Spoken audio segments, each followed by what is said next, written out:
우리 함께 읽은 본문의 말씀으로 예수께서 친히 이르시되 라는 제목의 말씀으로 함께 하나님의 말씀을 상고하고자 합니다. 설교를 준비하면서 예화집에서 본 내용입니다. 어떤 미술학교에서 평안이라고 하는 제목으로 학생들에게 그림을 그려와봐라 했다고 합니다. 저마다 자기가 구상한 그림을 한 장씩 그렸습니다. 그런데 특별히 좀 대조되는 두 개의 그림이 있었다고 합니다. 한 그림은 평안을 주제로 해서 아름다운 푸른 산이 둘러있고 그 가운데는 잔잔한 호수가 있었습니다. 그리고 그 옆에는 풀밭도 있어서 그 위에서는 가축들이 한가롭게 풀을 뜯고 또 혹은 누워 있었습니다. 또 잔잔한 그 호수 위에서는 몇 사람이 여유롭게 낚시질을 하고 있습니다.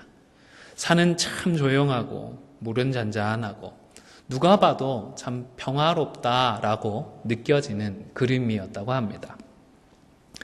반면에 다른 그림은 사실 언뜻 봐서는 평안이나 평화와는 전혀 다른 아주 거리가 멀게 보이는 그런 그림이었습니다. 바람이 심한 날에 해안가 절벽을 그린 그림이었습니다. 세찬 바람으로 파도가 밀려와서 그 절벽에 부딪히고는 하얀 거품을 내뿜고 있었습니다. 심한 바람 때문에 나뭇가지들은 팽팽하게 끊어질 듯 휘어져 있었고 그리고 나뭇잎들도 요동을 치는 듯 했습니다. 그런데 자세히 들여다보면 바위 틈 구멍 안에 갈매기 한 쌍이 둥지를 틀고 있었습니다. 그리고 그 갈매기 둥지 옆에는 어미 갈매기가 가만히 앉아 있는데 그 둥지 안을 들여다보면 이제 알에서 깬 지 얼마 안 돼 보이는 새끼 갈매기들이 고요히 눈을 감고 바람이 불든지 말든지 파도가 부서지든지 말든지 조용하게 잠이 들어 있었다고 합니다. 이 예화집을 편찬하신 분은 첫 번째 그림은 너무 이상적이라서 실제로 이 땅에는 없을 것 같은 느낌의 평안이다라고 평을 했고 그리고 두 번째 그림에 대해서는 아마도 이 땅을 살아가는 우리가 평안을 얻을 수 있다라고 한다면 이렇게 폭풍우 가운데서도 얻을 수 있는 이런 종류의 평안이 아닐까라고 평을 하셨습니다. 읽으면서 참 공감이 되는구나 라고 느꼈습니다.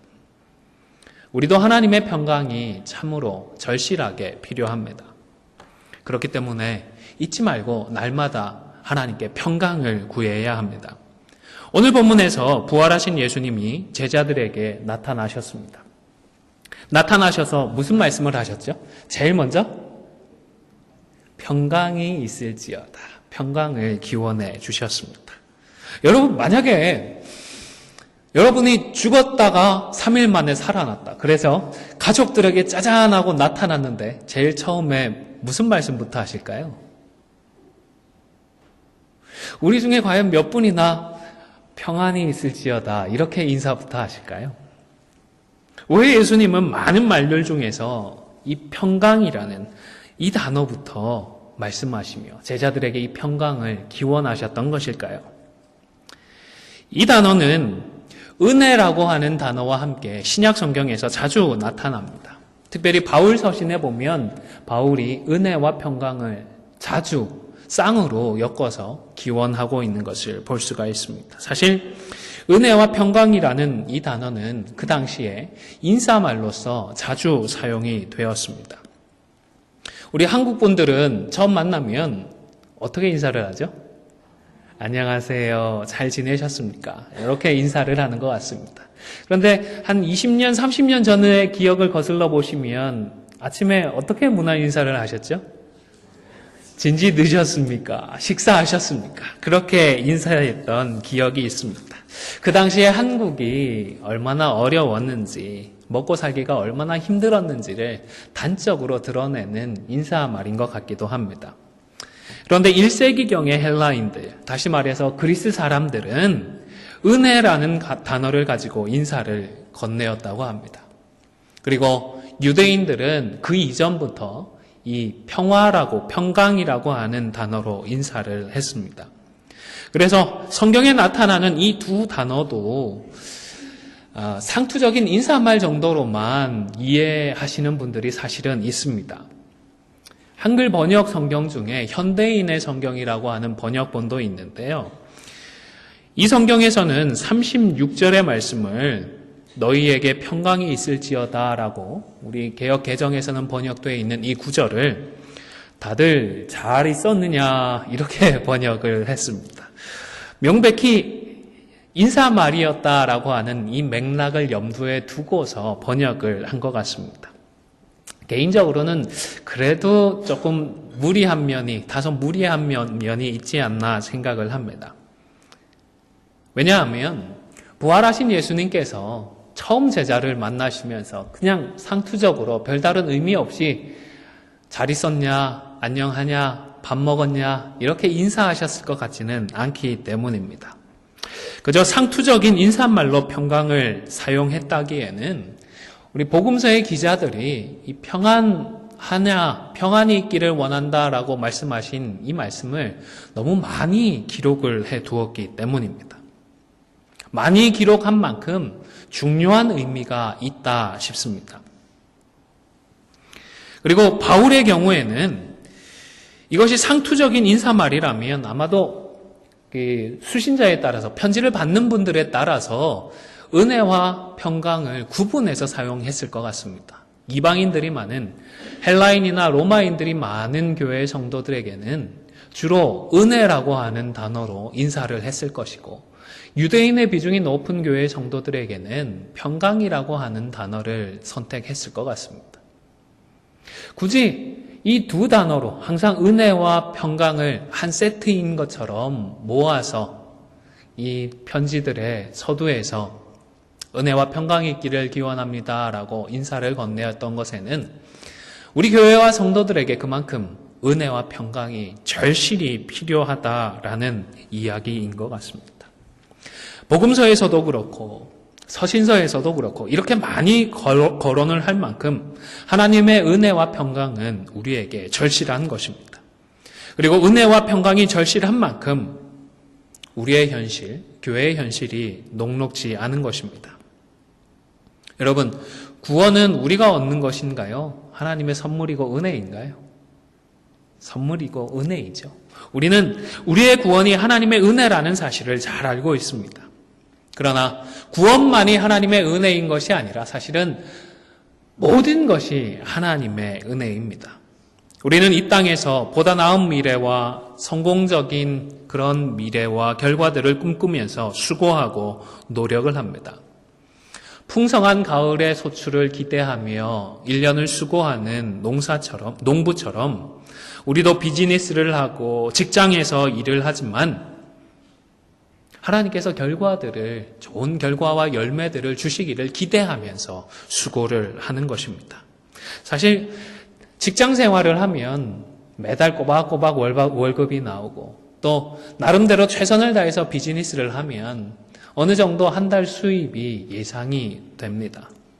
내가 수고하고 내가 수완껏 노력을 하면 이 정도는 수입이 있기 때문에 자칫 잘못하면 내가 벌었다, 내 것이다, 내가 했다라고 착각을 하기가 쉬운 것 같습니다. 그러나 조금만 더 생각을 해보면 농사를 짓는 것과 마찬가지로 나의 그 어떠한 수고와 노력도 우리가 기대하고 우리가 원하는 그 열매들을 보장하지는 않는다라는 사실을 발견할 수가 있습니다. 직장과 사업장에서 그리고 가정에서 가족들을 위해 우리가 노력하는 그 모든 수고를 하나님께서 사용하셔서 하나님께서 좋은 결과를, 아름다운 열매를 우리에게 주셔야 비로소 우리가 손에 들게 되는 것입니다. 아무리 좋은 직장을 갖게 되더라도 하나님께서 어느 한순간 건강을 가져가 버리시면 더 이상 그 직장을 다닐 수가 없는 것입니다. 일할 수가 없습니다. 내가 아무리 개인적인 수완이 뛰어나다 하더라도 전반적인 경기가 하강 국면이고 예상하지 못한 위기들이 찾아오게 되면 별 수가 없는 것입니다. 이처럼 모든 일의 열매와 결과는 누가 주신다고요? 하나님께서 주시는 것입니다. 그리고 그렇기 때문에 우리 성도는 하나님의 은혜를 사모해야 하고 또 하나님께서 은혜 주시기를 매일매일 기도해야 하는 것입니다. 마찬가지입니다. 평강도 마찬가지입니다. 누가 뭐래도 하나님은 우리를 사랑하십니다. 믿으십니까? 아멘. 하나님은 우리를 사랑하시기 때문에 은혜를 구하는 우리에게 하나님의 때에 하나님의 방법으로 반드시 은혜를 주십니다. 무엇보다 어렵고 힘든 상황 가운데에서 간절히 도움을 구하는 성도들을 우리 하나님은 외면하지 않으십니다. 고린도전서 10장 13절의 말씀을 같이 한번 믿음으로 읽도록 하겠습니다. 시작.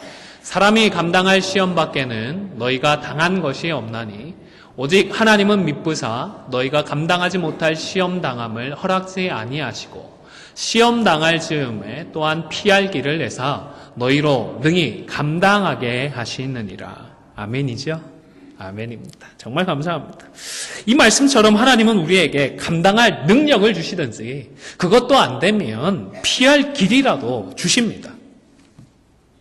그런데 문제는 하나님께서 능력을 주시고 하나님께서 피할 길을 보여주실 때까지 우리가 좀처럼 인내하지를 못하더라는 사실입니다. 마냥 기다리기에는 마음이 너무 불안합니다. 걱정도 되고 염려도 됩니다. 현실이 눈에 들어오기 때문입니다. 현실만 보면 말씀에 순종해서 살다가는 이건 될 일도 안 될 것 같습니다. 이 세상에서는 믿음으로만 살다가는 아무도 살아남지 못할 것 같습니다. 예수 믿으면서 말씀대로 살면 독박을 쓰거나 혼자 다 손해를 입거나 아니면 이게 카드놀이 용어라고 하는데 피박이 난다고 그러네요. 아니면 또 쪽박을 찬다고 그러죠. 옛날에. 이런 일들만 말씀대로 살면 있을 것 같습니다. 그래서 머리로는 하나님께서 감당할 능력을 주시겠지 아니면 피할 길을 주시겠지 알면서도 세상을 알고 우리를 보면 볼수록 불안해하고 걱정하는 나머지 못 기다리고 분명히 하나님께서 능력을 주시고 피할 길을 주실 것인데 그 전에 지레 포기를 해버리게 되는 것입니다. 하나님의 방법이 아니라 정말로 성공적일 것 같은 세상의 방법을 선택하게 되어지고 세상적인 방법을 그냥 해버리고 마는 것입니다. 따라서 세상 때문에 흔들리는 우리의 신앙과 마음을 지키기 위해서 우리 한 사람 한 사람, 우리 한 심령 한 심령에게는 하나님의 평강이 절실하게 필요한 것입니다. 물론 아무것도 안 하는데 하나님께서 풍성한 열매를 주신다는 말은 결코 아닙니다. 우리 성도들이 말씀을 붙들고 믿음으로 정말로 수고하고 노력하는 것은 기본적인 것입니다. 이렇게 말씀으로 믿음으로 우리의 몫을 최선을 다해 감당하면서 하나님의 은혜의 때까지 우리의 마음을 지킬 수 있도록 우리 성도들은 하나님의 무엇이 필요하다고요? 평안이 필요한 것입니다. 아마 이 평강이라는 단어는 구약의 히브리어와 신약의 헬라어로도 아시는 분이 많으실 것 같습니다. 히브리어로는 뭐라고 하죠? 네, 샬롬이라고 하고요. 혹시 헬라어로는 어떻게 번역되어 있는지 아십니까? 에이레네라는 단어 아마 들어보셨을 것 같아요. 샬롬이라는 이 단어를 그리스말로 에이레네로 번역을 했습니다. 그렇기 때문에 샬롬의 원래 의미를 기억하는 것이 중요합니다. 우리 한국 사람의 고유한 감정 중에 이게 있다고 그러죠? 우리 한국 사람은 뭐가 많다고요? 정이 많다고 하죠. 정이 참 많다고 합니다. 이 정이라는 단어를 영어로 번역하면 어떻게 번역할 수 있을까요?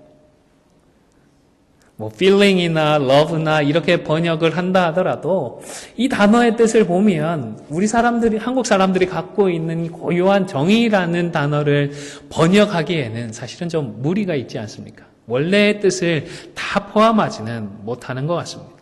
그래서 굳이 번역을 하기보다는 정의다. 한국 사람들이 가진 이런 마음을 정의라고 표현한다. 그대로 쓰는 것이 좋을 법도 합니다. 이와 비슷합니다. 평강의 의미를 알기 위해서는 히브리어 샬롬의 뜻을 우리가 기억을 해야 하는 것입니다.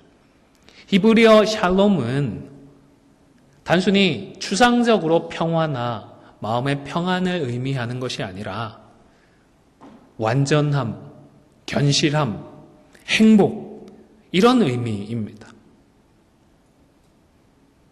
관계 안에서 두 사람의 관계가, 인격과 인격이 어떤 관계를 유지하고 있느냐를 표현하는 데에 사용되는 그런 단어인 것입니다. 부부간에 혹은 자녀들과 별다른 갈등 없이 행복을 누리는 순간을 기억해 보시기를 바랍니다. 성경에서 말하는 그 샬롬은 하나님과 이러한 행복하고 견실한 관계를 누리고 그 관계 속에서 행복을 누리는 그 상태를 표현할 때에 사용되는 단어입니다. 예수님은 제자들에게 부활과 십자가를 통해 하나님과의 이런 관계의 회복을 기원하셨던 것입니다. 내가 십자가를 통해 그리고 부활을 통해 하나님과의 완전하고 견실한 그 행복한 관계로의 회복의 길을 열었으니까 이제는 그 행복을, 그 관계의 회복을 누리기를 기원하셨던 것입니다. 예수님은 십자가에서 죽으셨지만 사흘 만에 사망과 어둠의 권세를 깨뜨리고 부활하셨습니다. 단순히 자신의 능력이 있음을 자랑하기 위한 행동이 아니었습니다. 까짓것 내가 죽었다가도 살아나면 되니까 한번 죽어줄게, 이런 마음으로 십자가를 지셨던 것이 아니라는 것입니다. 요즘 소셜 네트워크를 통하여서 많은 사진들과 영상들을 접하게 됩니다. 맛난 음식을 먹게 되면 사진을 찍어서 기록으로 남겨두고 다른 분들에게도 보여줍니다. 멋진 곳에 가게 되면 거기 사진을 기록으로 남기고 또 다른 분들에게도 보여주고 서로 그 기쁨을, 즐거움을 나누곤 합니다. 참 좋다고 생각을 합니다.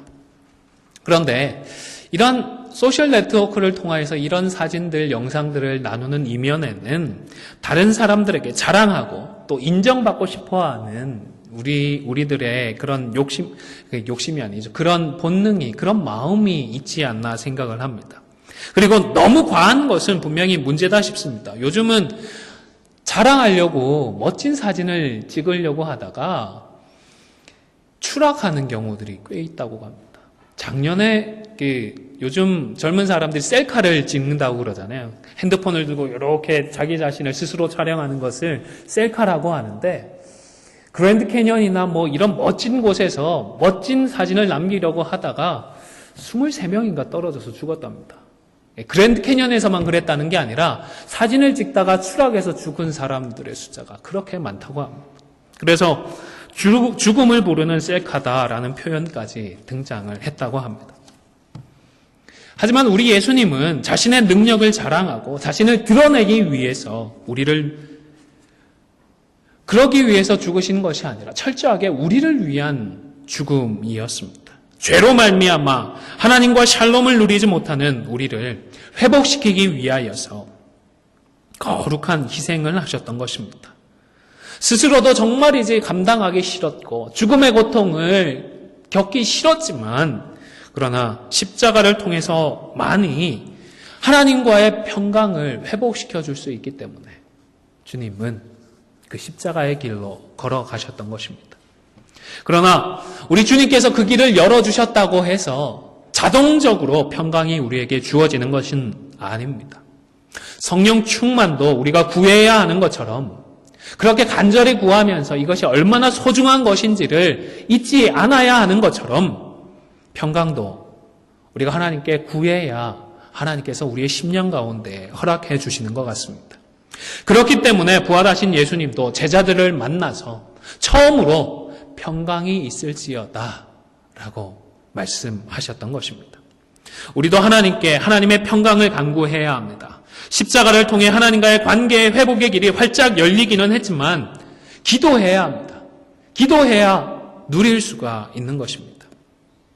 사랑하는 성도 여러분, 부활하신 주님은 제자들에게 평강이 필요하다는 것을 잘 아시고 그들에게 평강을 기원하셨습니다. 그리고 제자들처럼 오늘을 살아가는 우리들도 믿음으로 승리하기 위하여서 평강이 절실합니다.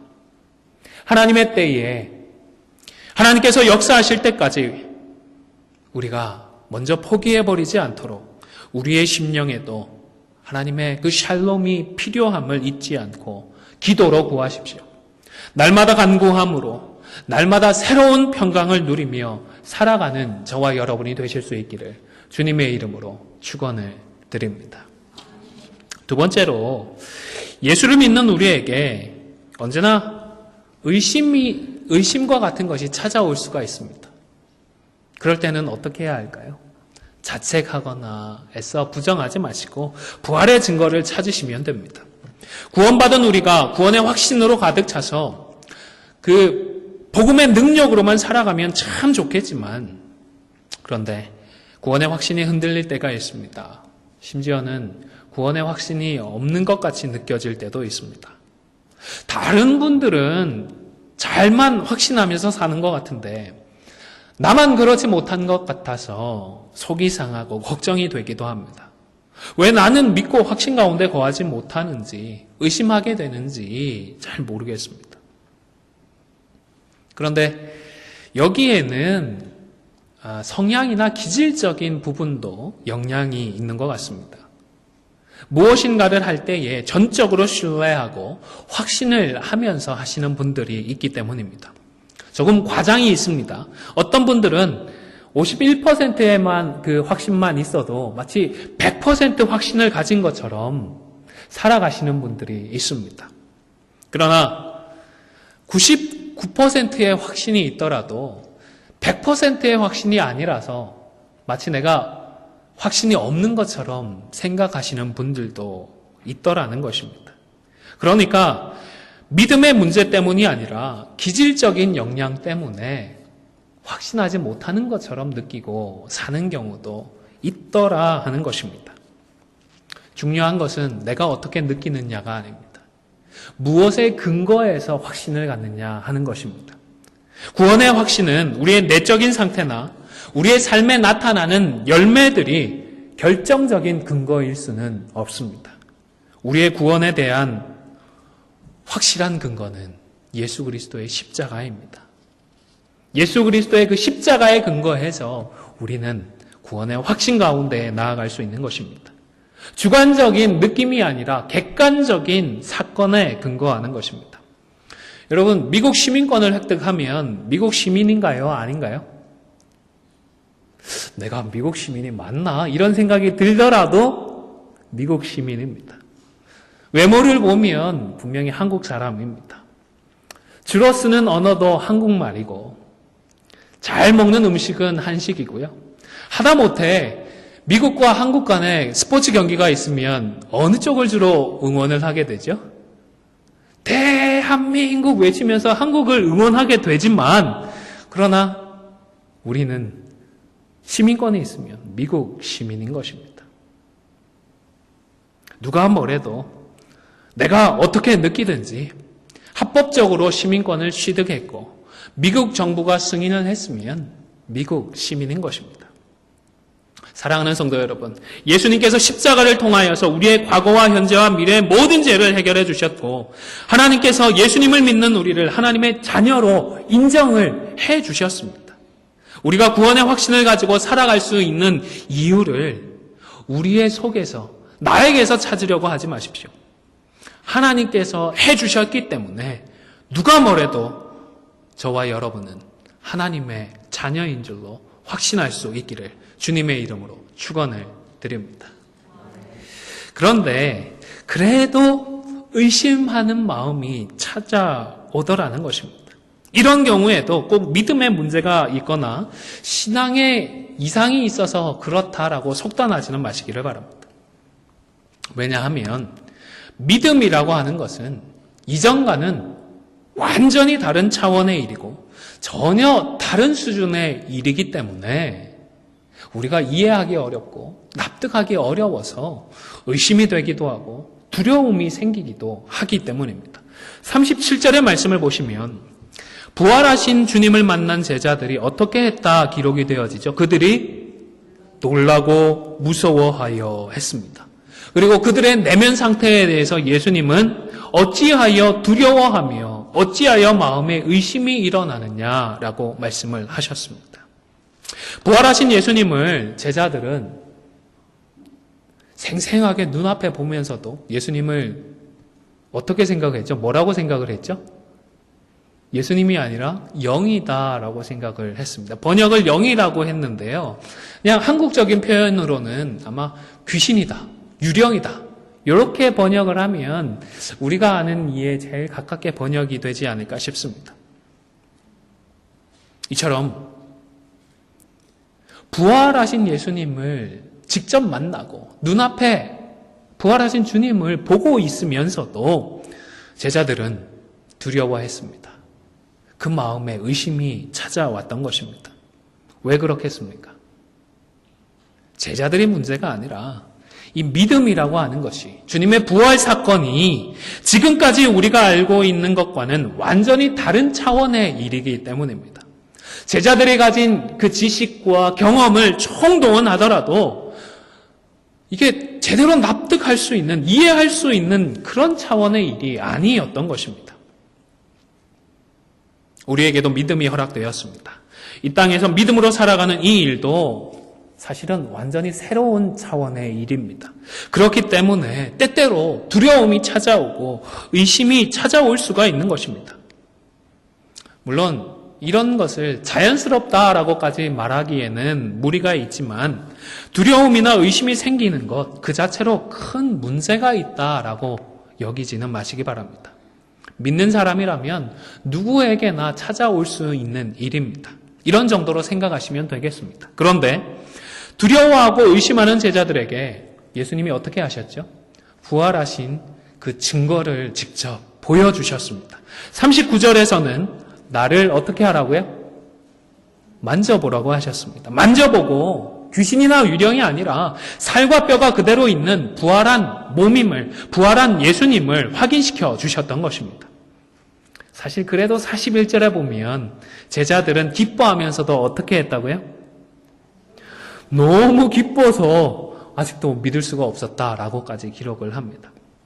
그래서 이번에는 직접 음식까지 먹어 보이시면서 예수님이심을, 부활하신 예수님이심을 증명해 주셨습니다. 부활하신 예수님의 몸은 영이 아니라 살과 뼈가 있는 사람의 몸이었습니다. 제자들이 직접 만져볼 수 있는 몸이었습니다. 돌아가시기 전처럼 함께하고 음식을 나누고 서로 손을 맞잡고 교제할 수 있는 예수님이셨던 것입니다. 그러나 집에 문이 닫혀 있는 상태에서 문을 열지 않고 제자들에게 바로 찾아오신 것을 보면 부활하신 그 몸은 시간이나 공간의 제약을 받지 않는 몸임에는 틀림이 없습니다. 아마 장차 주님 다시 오실 때에 우리가 부활을 하게 되면 그때 우리의 상태도 이 부활하신 예수님의 상태와 비슷하지 않을까 싶습니다. 뿐만 아니라 예수님은 모세의 율법과 선지자의 글과 시편을 풀어서 하나님의 뜻을 가르쳐 주셨습니다. 예수님의 부활에 대해서 성경이 이미 말씀한 것임을 분명히 하셨던 것입니다. 의심이 찾아오고 두려움이 생기는 제자들에게 자신의 부활의 몸과 그리고 하나님의 말씀으로 우리 주님은 부활의 증거를 보여주셨던 것입니다. 사랑하는 성도 여러분, 우리가 믿음의 여정을, 신앙의 여정을 걸어감에 있어서 이런저런 일로 두려움이나 의심의 마음이 찾아올 수도 있습니다. 그때는 놀라지 마십시오. 너무 자책하지도 마십시오.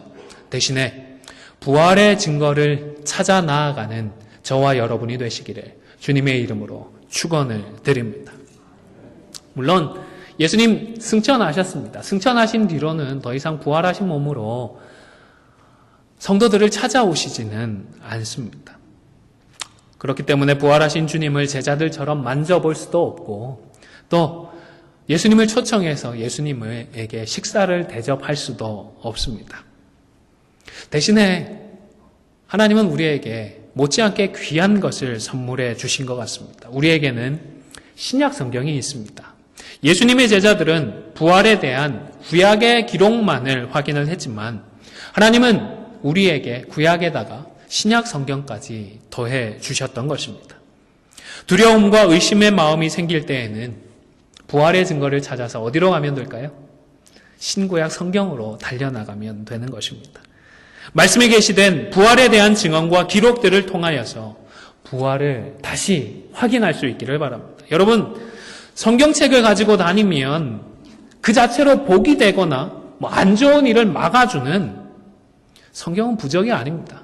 그렇죠? 물론 하나님의 말씀을 너무 소중히 여겨서 전쟁터에서도 여기 작은 포켓 사이즈 성경책을 가슴 거기에 포켓에 넣어 다녔는데 총탄이 날아와서 가슴을 이렇게 쳤는데 성경책 때문에 살아났다라는 이야기도 있습니다. 하지만 그 일은 성경책 자체가 효과가 있어서일까요? 하나님께서 그렇게 살려주신 것일까요? 말씀을 사랑하는 자를 하나님께서 지켜주신 것이지 성경책 자체가 뭔가 효염이 있고 특별한 것이 결코 아닙니다. 성경은 부적처럼 어디 베개맡에 넣어두고 모셔두는 것이 아니라 어떻게 해야 하죠? 펼쳐서 읽어야 합니다. 성경을 펴서 읽을 때에 성경은 우리에게 특별한 말씀을 증거합니다. 우리를 향한 하나님의 말씀이 증거되는 것입니다.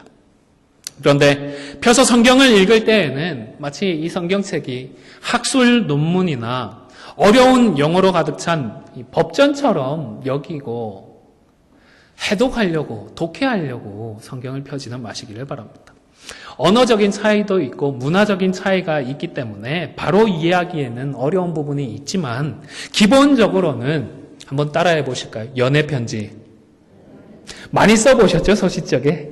연애편지처럼 하나님께서 나를 사랑하셔서 사랑의 음성으로 속삭이는 하나님의 그 귀한 속삭임으로 여기시면 좋겠습니다. 또 요즘 많이 하시죠? 한국에 계신 분들과도 연락을 주로 받으시죠? 어떻게 하시죠? 카톡으로 카톡 숑 뭐 이런 거 들으면 바로 꺼내서 보시지 않습니까? 그런데 그거 꺼내서 보실 때 어떤 생각으로 보시죠? 뭐 옆에서 한국 사전 가지고 와서 해석하려는 마음으로 걱정하는 마음으로 펴시나요? 아니잖아요. 친구들이 무슨 얘기하나 무슨 일이 있었나 기대하면서 궁금해하는 마음으로 카톡 메시지를 들여다보시는 것처럼 성경을 읽을 때 오늘 하나님께서 내게 무슨 말씀을 주실까? 하나님께서 나를 향하여 어떤 뜻을 보여주실까? 기대하는 마음으로 즐거워하는 마음으로 하나님의 말씀 앞으로 나아가야 하는 것입니다. 인격과 인격이 만나서 사랑과 기쁨으로 교제하는 시간이 우리가 하나님의 말씀을 펴는 순간이 되는 것입니다. 아무쪼록 두려움이 생기고 의심이 생기는 순간에 하나님의 말씀을 펴서 부활의 증거와 그 증언들을 확인함으로 확신과 평강을 회복하는 저와 여러분이 되시기를 주님의 이름으로 축원을 드립니다. 이제 말씀을 마무리하고자 합니다. 이 땅에서 믿음으로 살아가고 있는 우리들에는 하나님의 평강이 필요합니다. 두려움과 의심이 찾아오기도 합니다. 이것이 우리의 현실입니다. 이런 현실을 주님도 인정하시고 하나님의 평강을 구해서 받아 누리라고 하십니다. 두려움과 의심이 찾아올 때에는 말씀을 찾아서 부활의 증거를 찾고 구원의 확신을 다시 회복하라고 하십니다. 서두에 말씀드렸던 그 두 가지 그림을 다시 생각해 보시기를 바랍니다. 우리 신앙의 여정도 이상적으로 평안해 보이는 첫 번째 그림과는 같지 않습니다. 오히려 두 번째 그림과 같습니다. 주님은 거친 파도를 주시겠다고 하지 거친 파도를 피해가게 하겠다고 하시지는 않습니다. 거친 파도를 없이 살게 하겠다고 약속하지는 않으십니다. 대신에 거친 파도 가운데에서 우리를 찾아와 주겠다고 약속하십니다. 거친 파도 속에서 우리를 찾아오셔서 우리와 함께하겠다. 말씀하시는 것입니다. 때때로 찾아오는 풍랑과도 같은 도전 속에서도 주시는 말씀을 붙들고 하나님을 온전히 신뢰하고 의지함으로 참된 하나님의 그 샬롬을 누리고 우리 주님 품에서 요동하지 않는 우리 모두가 되시기를 주님의 이름으로 간절히 축원을 드립니다.